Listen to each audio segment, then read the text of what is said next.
Good morning, everyone, and welcome into Wake and Take. It's your boy Jason, and we've got some football to talk about today. Today, we're going to talk about Rhamondre Stevenson's extension. We're going to talk about some hype building from some of the practices from last week. Some more beat reports are coming out around some trending players. So there's a lot to talk about today. So go ahead, take out your coffee, sit back, relax, and enjoy the show.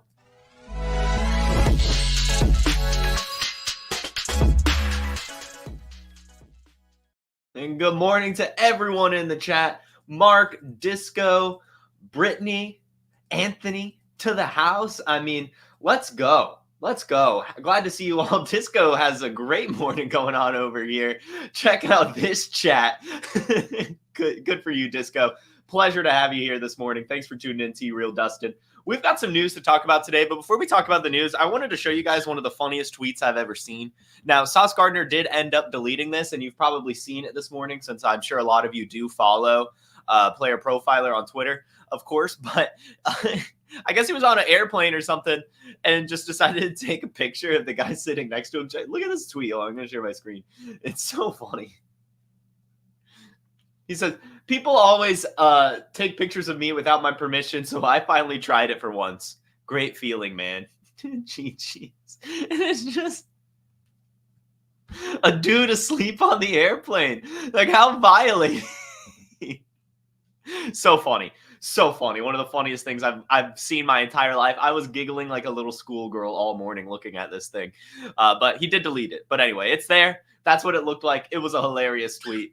Yeah. But anyway, let's go ahead and talk some football. And we could start today's show with just a little bit of talk about the Rhamondre Stevenson extension.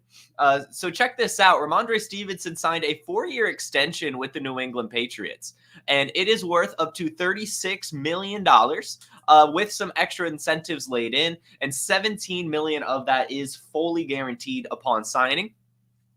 That works out to about a $9 million per year average, which puts him smack dab in between Joe Mixon and Derrick Henry, DeAndre Swift. As Derrick Henry and DeAndre Swift both make about $8 million a year, Joe Mixon makes about $10 million a year. So somewhere in between is where the Patriots view Rhamondre Stevenson is worth, and I do not blame them. Rhamondre Stevenson has been really, really solid for this team despite having a less than ideal profile. He runs a 4.69 40-yard dash at 5'11", 230 pounds, but that does not stop him, as in 2022 he had over 1,000 rush yards and 400 receiving yards off of 69 receptions, scored himself 6 touchdowns. Last year he battled some health, but still almost had 1,000 total yards in only 12 games. So Rhamondre Stevenson has honestly been really, really solid throughout his career, even going back to his rookie season where he flashed in the preseason as one of those darlings. So this is a guy that the extension has kind of been discussed about, there's been rumblings of it through the past few weeks, and now it's finally here.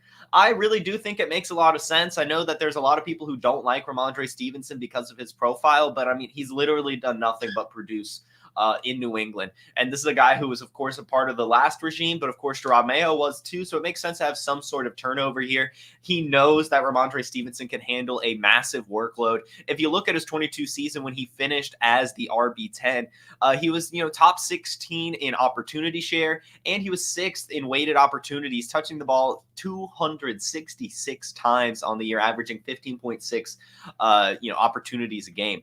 So Rhamondre Stevenson figures to be a bell cow next year. And I'm just going to go ahead and say I wasn't drafting or recommending drafting or trading for Antonio Gibson anyway, but I definitely wouldn't do it now. I think that he is almost definitely now locked into a gadget role, which is probably what it was already. I know that there was some hope that he'd be like a RB1, RB2 type thing, but Rhamondre Stevenson's been a pass catcher before too. As I mentioned, the 69 reception season, that is nothing to scoff at. Yes, he's slow, but he's a big bruising back who is actually way more elusive than people give credit for. So Rhamondre Stevenson, I think that's a good contract for him. And he's probably a dynasty buy, to be honest. He's not going anywhere. He is not going anywhere. And the New England Patriots are not really going to be able to address the running back room really at all. They're going to have to address wide receiver, offensive line, and defense over the next few seasons if Drake May pans out. And if Drake May doesn't pan out, then they're right back at the quarterback well. But Rhamondre Stevenson figures to be a big part of this Patriots organization for the next few seasons. So I would say buy Rhamondre Stevenson even after the extension comes in. And I'm going to be honest here, I have not been comfortable buying Rhamondre Stevenson. I actually have 0 shares of him in Dynasty, even if I like him. He's just, I wasn't totally confident. I wish I was a little bit more confident because I do like him, but it just didn't seem right. It's always tough to invest in these running backs that are on, projected bad offenses. But Rhamondre Stevenson looks like he's going to get a ton of pass work and catch up situations in garbage time, but also looks like he's going to be relied upon a ton as well, just in the run game, looking like one of the few bell cows still left in the league. So that's the Rhamondre Stevenson stuff. We'll move from Rhamondre Stevenson over to Malik Cunningham. We talked about this a few weeks ago. He is switching from quarterback to wide receiver on Baltimore. And this is what he had to say about it. He said, at first, I was like, damn, I want to be a quarterback. But at the same time, you have to do what's best for the team. And that's how I've looked at it. I was like, I can make plays for the quarterbacks out there when I get the ball in the space. So I look at it as a plus and not as a fail. I believe in myself and my ability. Yeah, I can play quarterback, but that's not what they need me to do right now. They need me to do something else. And I'm the type of guy that will do whatever it takes for the team to win. And I'm just going to keep it real. Where I grew up, like a lot of us, were just straight ballers. When I got to middle school, I went strictly quarterback, but I've always been athletic. I really don't think Lamar could go out there and do what I'm doing right now. And there's nobody that could say to me to do that. And if I can't, I'll put my mind to it and get through it, honestly. And yeah, basically he just said, he ended the conversation saying, it goes back to me not being stubborn. I have to do what's best for the team, be where my feet are, and maybe they see something else in me. So Malik Cunningham is taking the switch in stride. He feels that he has the athleticism to be able to succeed in this role. And as we talked about when we first brought up this positional change, I like it. There is something to be said about being a quarterback and then switching to wide receiver. Julian Edelman is one of the best examples of that. But there are a few others as well. We had the Terrell Pryor a few years ago as well. Luke McCaffrey is a rookie version of this. He was a college quarterback, now switching to wide receiver. Well, he did it in college, but still, like a quarterback understands the game the highest level, right? More than likely, on any team, the person who understands the game the most is going to be the quarterback, more than likely. And so Malik Cunningham is a studied guy, right? I mean, like he's a quarterback. Being able to understand defenses, understand the zones and all that stuff, finding the pockets of space, figuring out timing with his quarterback. Like those are all things that he cares about as a quarterback, that he knows how to bring that to Lamar Jackson as a wide receiver. So I would be buying into Malik Cunningham once he switched to wide receiver. I have been trying to get him in the damn Wake and Take Invitational. I'm going to go ahead and play my cards. I was going to draft him, but he's a quarterback still. You can't do anything about it. So it's stupid, because we have a roster limit on quarterbacks in the Wake and Take League. But yeah, in these deeper formats, I think that Malik Cunningham is a very interesting prospect if he switches to wide receiver position, like if they actually give him the wide receiver designation. Because again, there's some potential here for him to actually get some volume. I mean, it's Devontae Walker, Zay Flowers, Mark Andrews, Isaiah Likely, but the third wide receiver is really wide open, and Zay Flowers can do a bit of the slot and the outside stuff. And I think Malik Cunningham, would probably be about the same, a little bit more of a slot receiver, but could also play outside if asked. But either way, a versatile playmaker like a Malik Cunningham is important for an NFL team, so it's probably important for our fantasy teams as well. So Malik Cunningham, very interesting ad once he gets that wide receiver designation at least. But right now he's still a quarterback on Sleeper. I have some quick update for you. This is an interesting one. Denzel Mims, he was released this week, but he already has signed a new contract. Denzel Mims is heading to Duval, joining the Jacksonville Jaguars, and this is very intriguing. You guys know I have a type. Denzel Mims fits squarely into that type of just speedsters. He's 6'3", 210 pounds and runs that 4.38 40. It's an incredible profile. He has done absolutely nothing in the NFL, but the Jacksonville Jaguars is an interesting landing spot, to say the least. Gabe Davis is there, but Gabe Davis doesn't have the speed that Denzel Mims does and isn't quite just the pure deep threat that Denzel Mims is. Gabe Davis is a little bit more of a route runner than Mims is. So I think that Denzel Mims has a chance to earn a field stretching role on this offense. That 4.38 40, that second round draft capital, only 26 years old, going to a team that, kind of needs a little bit of wide receiver help. I could see him earning something. Now, I don't think it's going to be huge by any means unless an injury happens, but a very, very interesting end of bench stash in some of these deeper leagues, given, he has the size and the speed to be something. He had that draft capital, and this has been a player that we were very hyped on for a long time that just hasn't panned out. But, that's probably going to happen when you get drafted by the New York Jets and then sent to Pittsburgh where they have no quarterback. So this is the first time he's on a competent offense with a competent quarterback. So this is the last time that he could have any relevancy, but I don't mind taking a swing on athletes like Denzel Mims at all, especially where the situation, you could easily paint a picture to where he could get like 2 or 3 targets a game with an even more higher contingent upside if an injury falls his way. So Denzel Mims joining the Jags. We have some updates over at George Kittle. George Kittle, as we know, had a little bit of an injury kind of thing going on last year following the Super Bowl. He said that he actually lost 30 pounds following the Super Bowl, that he typically plays around 250, but fell down to 220 following a core surgery. He said he couldn't lift, he couldn't do anything in his upper body because of his ribs, and he couldn't do anything of his lower body because of his core surgery. He didn't do any lifting from the Super Bowl until mid-March and went an entire month without doing anything because he wasn't supposed to. George Kittle said that, that made his anxiety really high because he's a self-proclaimed gym rat and his physique was nowhere near what he wanted. He said that he still wants to try to add at least 10 more pounds back to get into playing shape.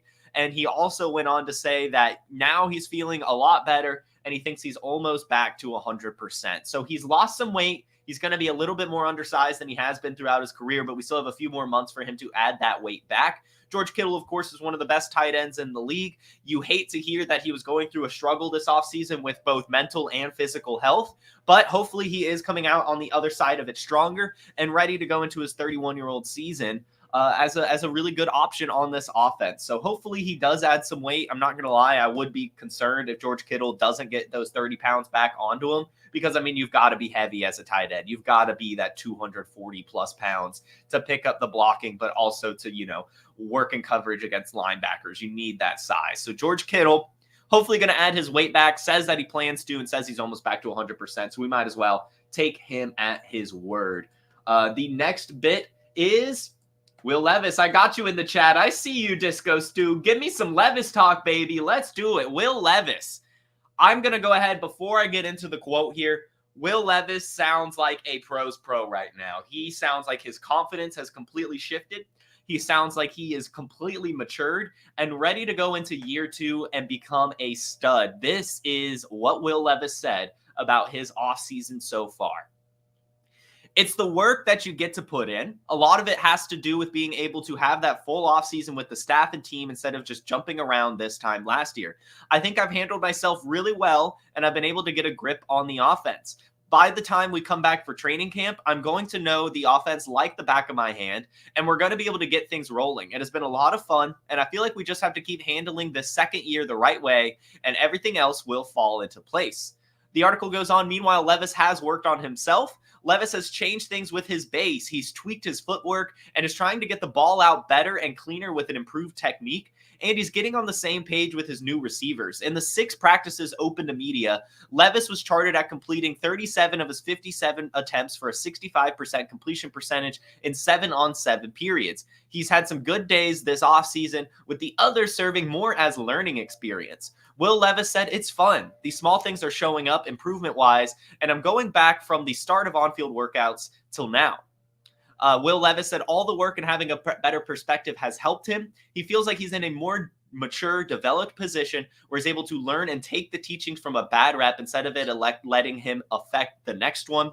He said he's just taking advantage of all the extra time that he has and knowing that all the meetings and the stuff that they're able to do through workouts and OTAs has put him in a better spot with a lot more confidence. Will Levis ended this interview saying, "I used to be someone who would kind of take that scrutiny and use it to fuel me, but now I feel like my only source of motivation is internal. I am not going to let anyone else's opinions define how I work. They can say what they want. We're going to go out there on Sunday and do our best to prove them wrong." So a long quote, a huge word salad there, lots to say. But obviously the big takeaway here is that Will Levis has very much improved in his confidence and mentality department. He sounds way more mature than we heard from him last year. And it sounds like he really is doing whatever it takes to stay a quarterback in this league, whether it be studying his ass off, getting acclimated to the offense, and working on the connections with the wide receivers.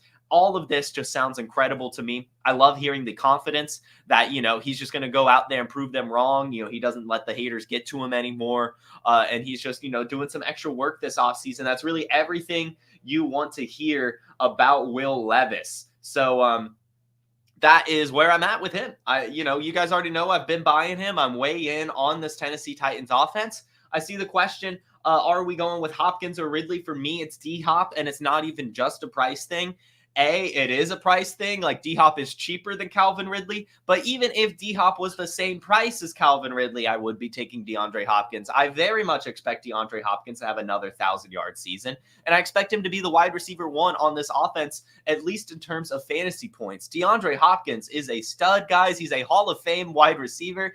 And he had 1,000 receiving yards and 7 touchdowns last year on one of the worst offenses in the league. I very much expect him to take a step forward in year 2 with Will Levis and just an improved offense in general. Give me D-Hop every day of the week, but also give me Will Levis. We also have some hype building around Greg Dorch. Greg Dortch's role is expected to expand in 2024, even though the Cardinals landed Marvin Harrison Jr. Dorch is projected to be the team's primary slot receiver, in addition to his work on special teams as a returner. There likely will be times where he slides out to the wideout spot to give opposing defenses a different look as well. Greg Dorch, with Rondale Moore gone, is soaking up the opportunity to be the wide receiver 3/slot receiver on this team, and it's a good role for him, where he's actually found some success over his career, especially the last 2 seasons. He's had some spike weeks, but especially going to 2022, he had multiple games with over 10 points. Week 11, Week 12, Week 16, Week 17, and 18 last year. And then in 2022, Weeks 1, 2, 3, 11, and 16, he had multiple digit games, including 2 20-point performances in Week 11 and Week 16. So Greg Dorch, of course, has been a guy that has actually commanded volume and done well with that volume in this offense. So I would be buying him at his ADP of 212.6 and wide receiver 92. That's a little bit of a value there. He's only 26 years old, and he has that 80th percentile agility. Yes, he's undersized, but that hasn't stopped him before. And yes, he'll probably be a little bit boom or bust, but those weeks where he gets those where he gets that volume, it's going to be pretty nice. So I would say in those deeper leagues, definitely go try to trade for him. In your shallower leagues, I wouldn't mind stashing him a little bit. Depending on, your league and all the format and stuff like that. But if he's like one of the top players out there, might as well take a swing, because who knows, right? I mean, like, an injury could fall his way. And even if he doesn't, I mean, this is a good offense with Kyler Murray chucking the ball around. So, I mean, he should average at least 5 or 6 targets a game as the slot receiver here. So Greg Dorch is a player I want to buy right now on the Arizona Cardinals. I will be buying that hype. Some other hype comes from Ladd McConkey. Ladd McConkey is another, kind of undervalued wide receiver, not undervalued, undersized wide receiver. That's a solid route runner and figures to be the starting slot receiver for his team. Ladd McConkey has the speed to win outside, but he functions best from the slot. He's a quick-footed receiver who excels in the screen and RPO game because he's patient and comfortable working tight to his blockers in heavy traffic. He wins with double moves against off-man coverage and has the expertise of footwork to eventually develop into a strong press man receiver if he can demonstrate the counters with his hands that are necessary to defeat top NFL corners. That comes from a Chargers beat reporter saying that Ladd McConkey figures to be the main target on this Chargers offense, and he has had a very impressive camp. I will also buy the hype. We talked about it when he signed the contract, the biggest contract ever for a second-round player. Ladd McConkey is going to demand targets again. We don't know what that means. He could have 150 targets, but, it could be completely low ADOT and only like a few touchdowns and just like, first downs and important roles. That's not bad, right? This is going to be really good for PPR leagues. But I do just want to say the ceiling might not be as high as some are saying. He might just be a consistent, 1,000-yard, 5 to 6 touchdown guy, which, of course, nothing wrong with that. But I don't think he'll ever be a guy getting those, 1,500 yards, 10-plus touchdowns. But maybe, right? I mean, he's got Justin Herbert throwing him the ball, and he's got a good head coach in Jim Harbaugh, and he has a team that believes in him. So either way, Ladd McConkey looking to be a little bit of a buy right now as well with his second-round draft capital. I've seen some people, take him in the first round. If that happened in your league, you're not going to be able to get him. But if you did go in the middle of the second in your league, I don't mind, sending a future second to try to get him, or seeing what other wide receiver you could send to get Ladd McConkey, because he does look to be one of the next big slot receivers in the NFL, and that is someone that could be pretty successful. Someone that has no hype around him right now is Justin Fields. We talked about it on yesterday's episode. He is not doing well at camp. I will go ahead and say that, that should be expected. We already knew that Justin Fields was going to need a little bit more develop, and that's why he was literally sent away from Chicago. He's a development right now. Like he is not a good passer. He struggles with timing. He struggles with processing, and he struggles with accuracy. A lot of those same struggles are still there. And Steelers beat reporters have said that Russell Wilson is easily outperforming Justin Fields, especially in the 7-on-7 non-padded practices where Justin Fields can't display his athleticism. However, again, I just want to say that should be expected. Justin Fields, if he is to improve, it's going to take a few weeks of practice, not just 1 week of training camp that he's just going to instantly develop overnight. That's just not how these things work. So if anyone's fading Justin Fields right now in your league because of it, I would be buying into it. Again, I don't see a world where the Steelers don't trot out Justin Fields next season, at least to see what he has. You trade for this quarterback and you bring in Russell Wilson so you can see what they both have at some point in the season. So Justin Fields is a buy for me as well, especially with more struggles coming out and circulating around his name. A wide receiver in Tampa is making a huge name for himself, and his name is Jaylen McMillan. The Jaylen McMillan versus Trey Palmer debate is heating up, and it is seeming like Jaylen McMillan is taking that wide receiver 3 role from Trey Palmer. This is what Buccaneers beat reporter on Pewter Report had to say. Given what he's already shown this summer, McMillan may even have a chance to overtake Palmer for Tampa Bay's wide receiver 3 role, though Palmer is having a good offseason himself. In either case, the rookie looks like he'll help the Bucs from day one, whether it be wide receiver 3 or wide receiver 4. Todd Bowles said anytime you can get another ball catcher, route runner, and intelligent receiver, he fits in well no matter where we put him. We've got a couple of guys behind him. Obviously, Trey Palmer and Raheem Jarrett and the rest of the guys can play as well, but McMillan fits in well with Chris Godwin and Mike Evans. So that's literally Todd Bowles saying we've got a couple guys behind him and literally naming Trey Palmer. He also goes on to say, Todd Bowles goes on to say he's had a nice couple of weeks. He can catch the ball. We know that. He's a good route runner. He's a competitor, and he's very intelligent. That impressed me the most. I can't wait to see him in pads.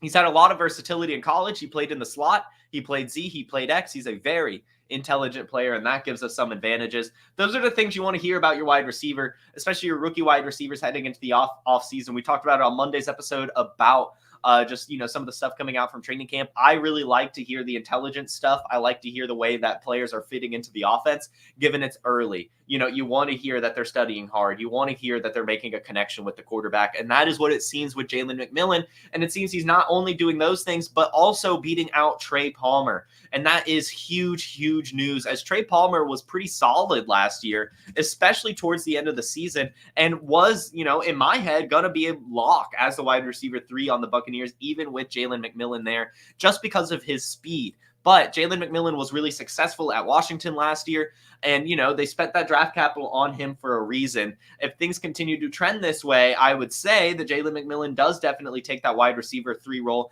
and it seems he might already have it with Todd Bowles saying, obviously Trey Palmer and Raheem Jarrett are behind him. So Jaylen McMillan having a really good offseason. And Trey Palmer, despite having a good end to his season, there are some concerns about what he can bring to the team next year. If he's just going to be a field stretcher or a field stretcher plus is the big thing. But either way, Jaylen McMillan is another player looking like a little bit of a value right now in Tampa. I have 3 more things for you. We'll keep them quick, and then we'll answer some questions. We have some tight end news. This is around Isaiah Likely, Tyler Conklin, and Mike Gesicki, all 3 very value tight ends that you can get for extremely cheap, whether it be Dynasty or Best Ball right now. But either way, all 3 of those tight ends are gaining some hype at their respective camps. Isaiah Likely's work in OTAs and minicamp gave Monken even more reason to polish the multiple tight end sets. From making highlight reel one-handed catches in the middle of the field to finding openings underneath to pulling away from defenders after receptions, Isaiah Likely looked like a player who will be hard to keep off the field. If we go a few weeks back, we did hear Mark Andrews say that the Ravens were looking at adding 2 tight end sets, so that way him and Isaiah Likely could both be on the field. It seems it's true. It seems Todd Monken really is going to work on polishing that, and it seems that Isaiah Likely really is standing out. Guys, I've already said, don't buy into Isaiah Likely because I don't like backup tight ends that need injuries to happen to be successful, especially ones that are valued like starting tight ends. But if we were to buy the hype that the Ravens are going to be running 2 tight end sets, then Isaiah Likely probably is worth the price tag, as much as I hate to say it.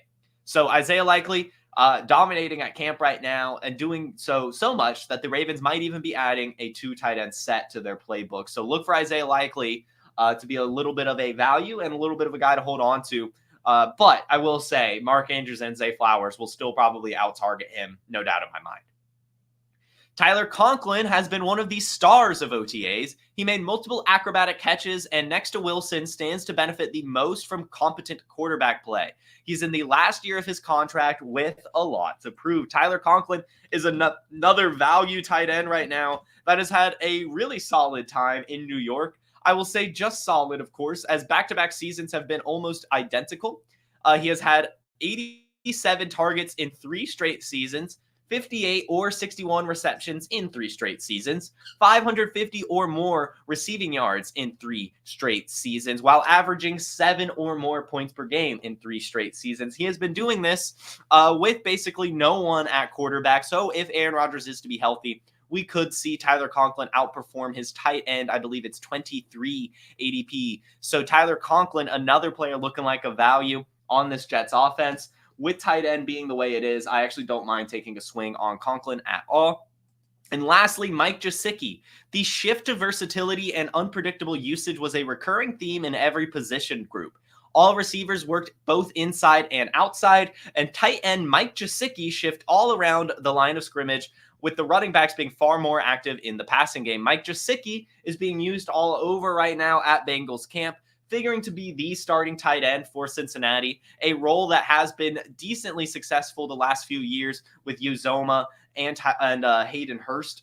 And last year wasn't as good, but it was still okay for Tanner Hudson towards the end of the year. Either way, this is a role where they usually get about 5 targets a game, and of course have some upside depending if they could score some touchdowns. I definitely want Mike Gesicki. I want Mike Gesicki so bad right now, actually, because I see so many parallels to Evan Ingram's career where it's just like you have this hyper-athletic tight end that took some time to break out and needs the right team to be there. Mike Gesicki going to Cincinnati is a match made in heaven. He still has incredible athleticism at 6'6", 250 with 4.54 speed. And he's had some decent ceiling and seasons as well. He's had multiple 700-yard, couple touchdown seasons. And he even has a year in 2021 with over 100 targets. I think Mike Gesicki is ready to break out in Cincinnati. And I want to buy him while I can at tight end 20 valuation. Actually, 28, tight end 28 valuation. That 8 looked like a 0. Mike Gesicki is super cheap right now. You've got to buy into him.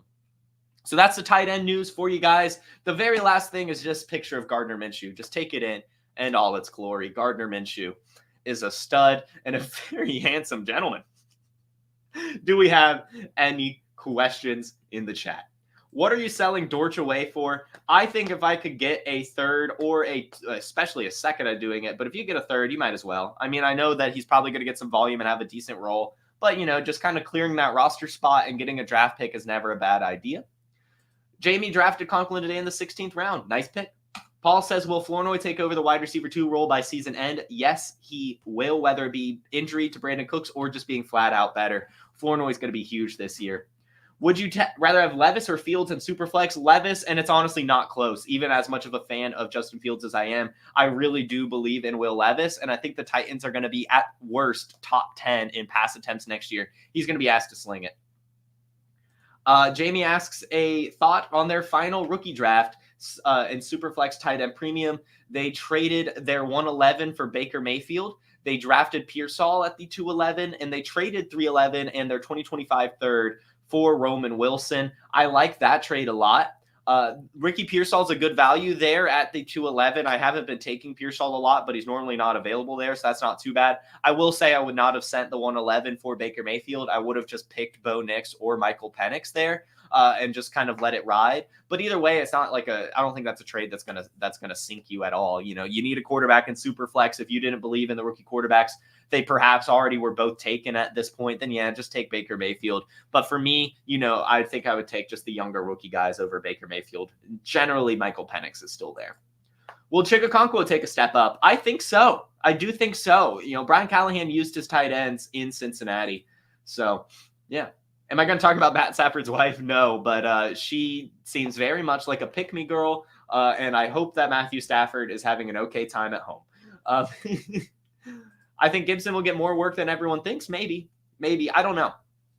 I think he's just going to catch some passes, and Rhamondre Stevenson can do that too. So I don't think Gibson is the pass catching running back. I think he's more just a change of pace guy, which could be fine, right? Like it could be fine. And if an injury happens to Rhamondre like last year, then of course it is awesome. Cool. That should do it, everyone. So thank you so much for tuning in. As always, this is a very fun episode, and you guys are an incredible audience. Thank you so much for tuning in. We'll be back on Monday at 10 a.m. Eastern, so make sure you hit the like button and subscribe to Player Profiler and hit that bell so you get notified when we go live. Also, go ahead and hop over to the Player Profiler news channel and subscribe to that as well. Tons of great content coming out there and the regular Player Profiler channel every single day to stay on top of your fantasy football leagues. If you like me, you could follow me on social media as well. Follow at JFootballWine everywhere.